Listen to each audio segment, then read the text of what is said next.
What did the music business look like in Beethoven's lifetime?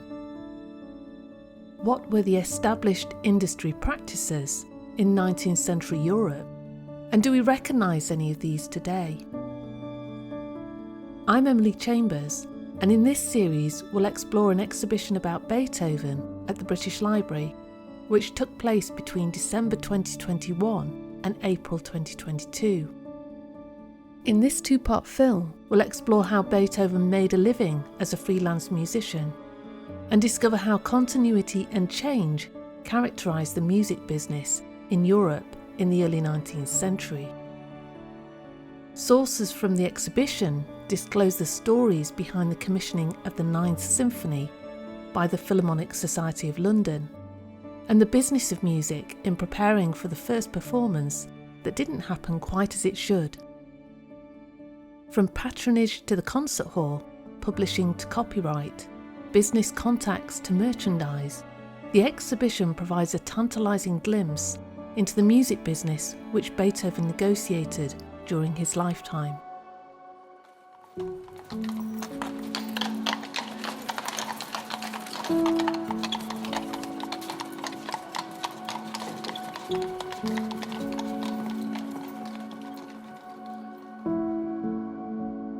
In this film, we'll consider the musician as an individual.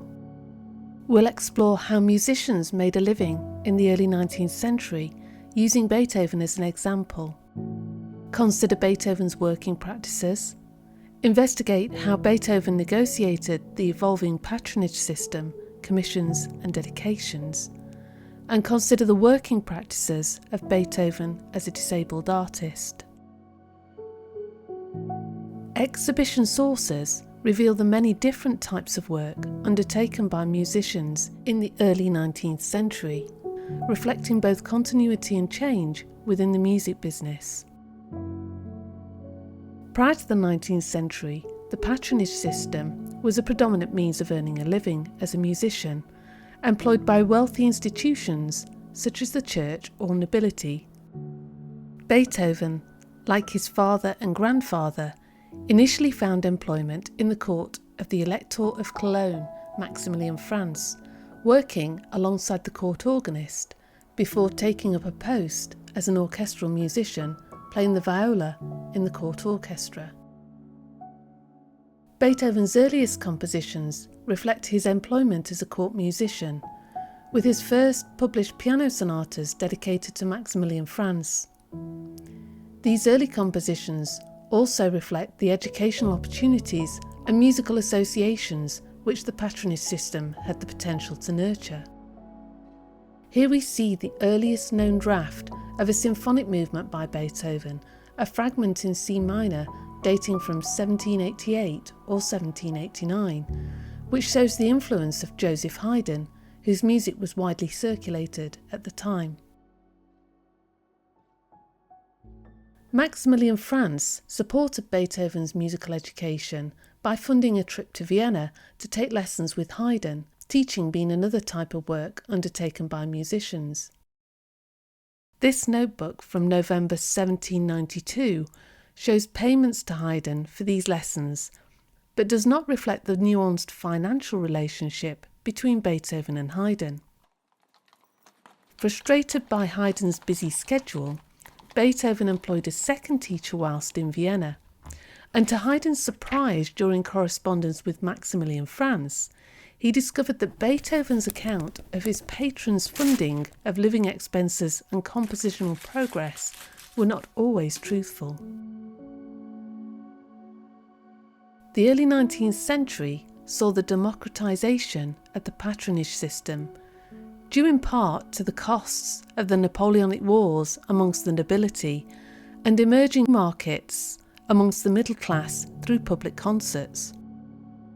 Whilst the impact varied across Europe, musicians were increasingly able to earn a living as freelance artists. Sources of income were diversified, and the social framework under which musicians worked broadened. Although Beethoven left his post with the court of Maximilian Franz once established in Vienna, during his early years he predominantly made money performing in the salons of the nobility as a pianist. In this manuscript, Beethoven commits to paper an improvised virtuosic cadenza from Mozart's Piano Concerto No. 20 in D minor, demonstrating his skills as a pianist and capturing spontaneous aspects of a performance. Beethoven performed in only 15 public concerts as a pianist before hearing loss made it impossible for him to continue to pursue this source of income.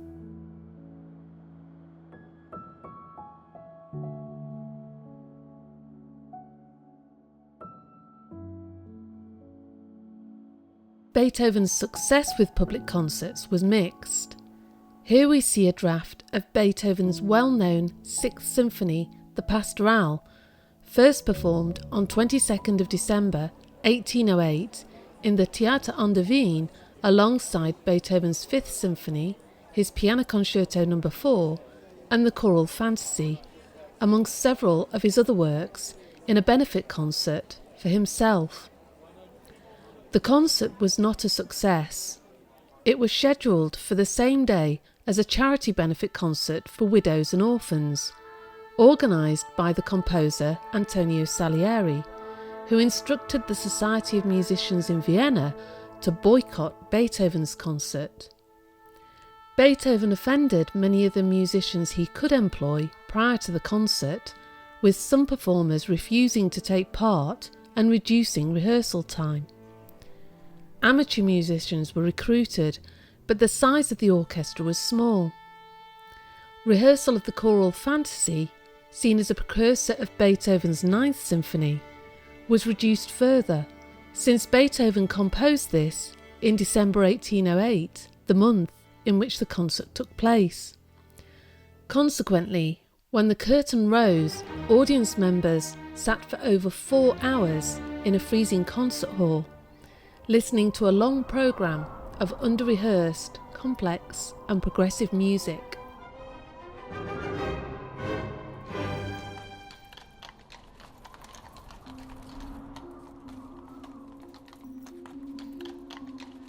Beethoven's reputation was that of a composer of serious music.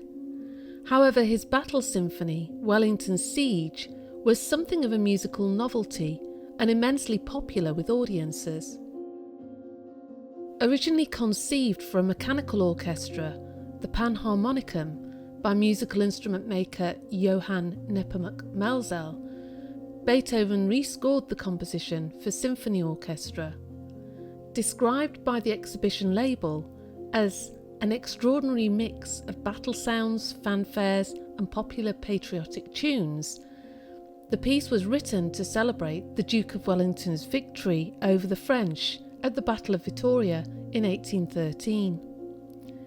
Premiered in December of that year at a concert benefiting wounded Austrian and Bavarian soldiers, it brought Beethoven both fame and money, and is largely attributed as providing the financial means to fund the compositions of Beethoven's late period.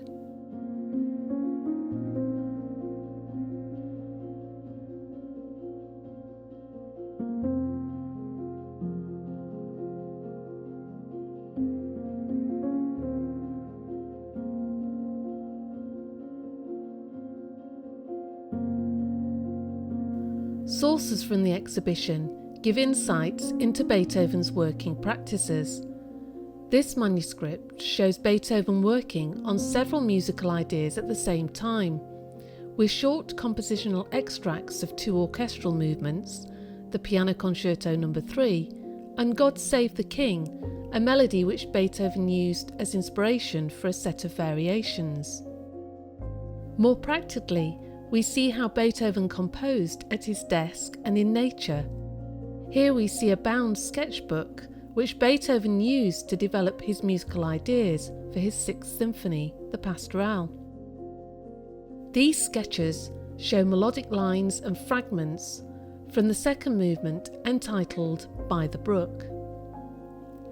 However, Beethoven was well known for his love of nature, even going as far as making homemade pocket sketchbooks used for jotting down ideas using words and music whilst walking outside.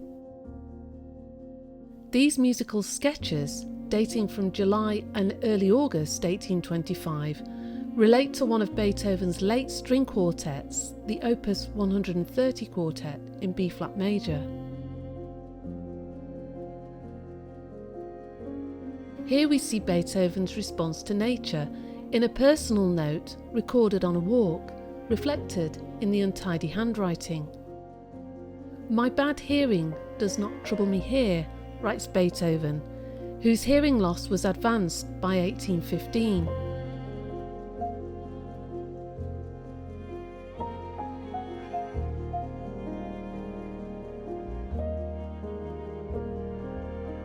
Beethoven's Ninth Symphony was also composed during this period, commissioned by the Philharmonic Society of London in 1822.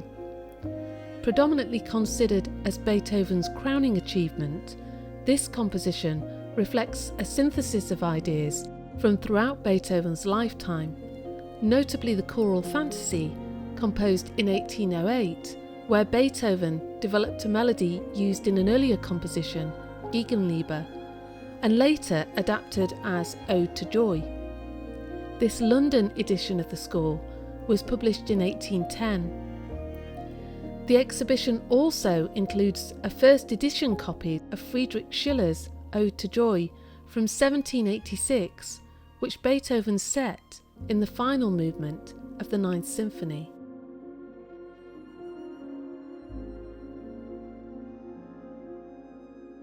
The nature of patronage changed in the early 19th century, shifting from employment of musicians at court to the sponsoring of concerts by the nobility and hosting of concerts in private salons. A middle-class market emerged, but was distinguished by venue and repertoire, predominantly light music, distinct from the serious music enjoyed by the nobility.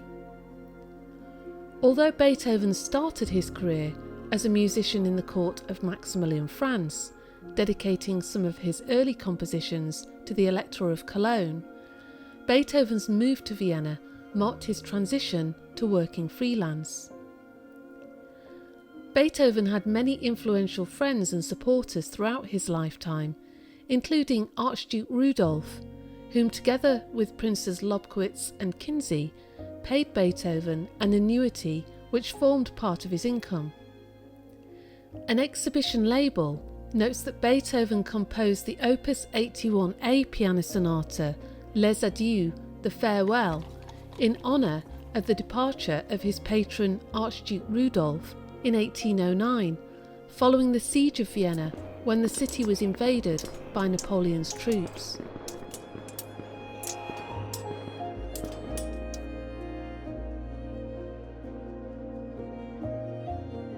Beethoven's compositions feature a broad range of dedications, from royalty to his own pupils. Beethoven dedicated his piano sonata in A major, Opus 101, to his pupil, the pianist Dorothea von Ertmann, who gave the first performance of his cello sonata, Opus 69, together with the cellist Nikolaus Kraft, on 5th of March 1809. Von Ertmann was acknowledged as the greatest performer of Beethoven's compositions by the Viennese press in 1817, with another critic remarking, "Without Frau von Ertmann, Beethoven's piano music would have disappeared from the repertoire even sooner in Vienna." The exhibition displayed a tuning fork which Beethoven presented to George Bridgetower, a successful black violinist and composer who rose to prominence in the early 19th century. Beethoven was impressed with Bridgetower's virtuosic skills as a violinist, and in 1803 they gave the first performance of Beethoven's Violin Sonata No. 9 in A major in Vienna, with Beethoven accompanying on the piano. Delighted with the performance, Beethoven leapt to his feet, remarking, "Once more, my dear fellow," and subsequently intended to dedicate the sonata to George Bridgetower.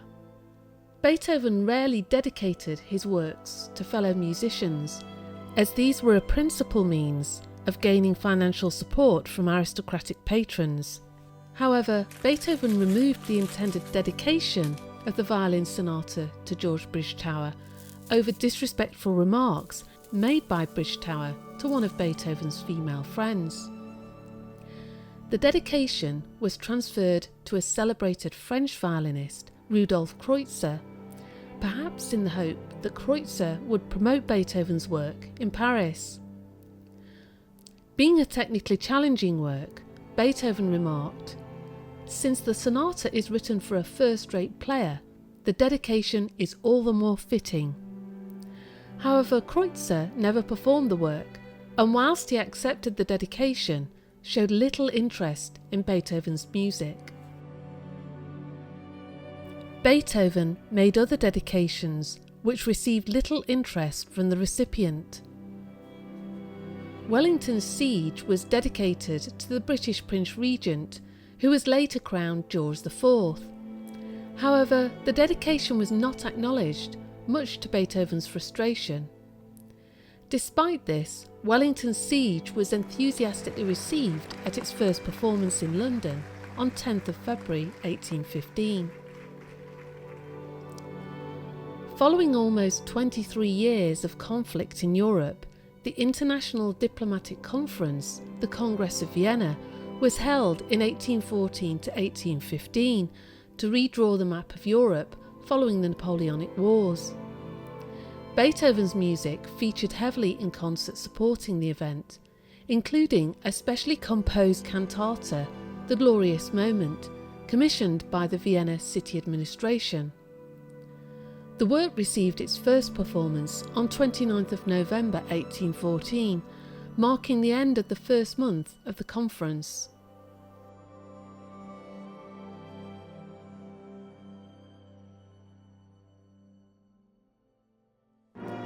I am now writing a new symphony for the Philharmonic Society and hope to have it finished within 2 weeks.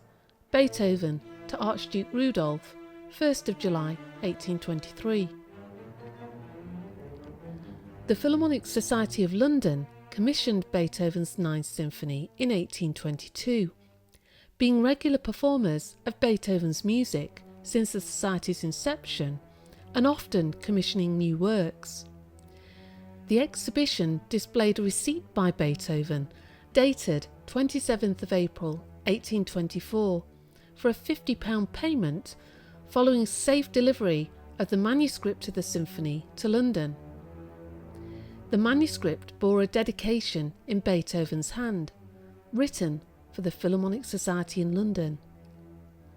Considered to be one of Beethoven's finest works, the exhibition contained the manuscript of this first complete full score of Beethoven's Ninth Symphony, noting that this manuscript became the first score to be added to UNESCO's Memory of the World Register in 2001. The exhibition included sources and accounts providing insights into Beethoven's working life as a disabled artist. These included moving insights on exhibition labels, noting that shortly after completing the Sonata for Piano and Violin in 1802, Beethoven contemplated suicide, despairing over his increasing deafness. Another exhibition label describes Beethoven sheltering in his brother's cellar several years later, using cushions to protect what remained of his hearing during the Siege of Vienna between 10th and 13th of May 1809. But whilst these accounts reflect the challenges Beethoven faced, one source shows Beethoven's humour. Here we see a letter to Beethoven's friend asking him to attend whilst the doctor visits. Another source from the exhibition shows a conversation book used by Beethoven whilst working with other musicians as a means of communication. This shows conversations addressed to Beethoven, and although Beethoven's responses are not recorded, from these records, musicologists gain an insight into Beethoven's working practices from the questions asked. The final exhibit relating to Beethoven's hearing loss was an interactive feature whereby the visitor, through a technology known as bone conduction, could experience for themselves how Beethoven experienced music. By placing the elbows on a wooden rail and the palms of the hands over the ears, the vibrations of the music are transmitted through the bones of the arms into the inner ear. The exhibition label noted that whilst Beethoven's hearing loss affected his ability to earn a living as a performer, it did not affect his creative imagination as a composer. The exhibition sources demonstrate many aspects of the music business in the early 19th century which the individual musician had to negotiate in earning a living. The accompanying video on industry will explore how orchestras operated in the early 19th century, the business of publishing and promoting music, including merchandise, music critics' responses to Beethoven's music, his business relationships, and reactions to Beethoven's death, concluding with reflections on the significance of the music industry. If you enjoyed this video, be sure to hit the like button and to subscribe and hit the bell to receive notifications about future videos in this series.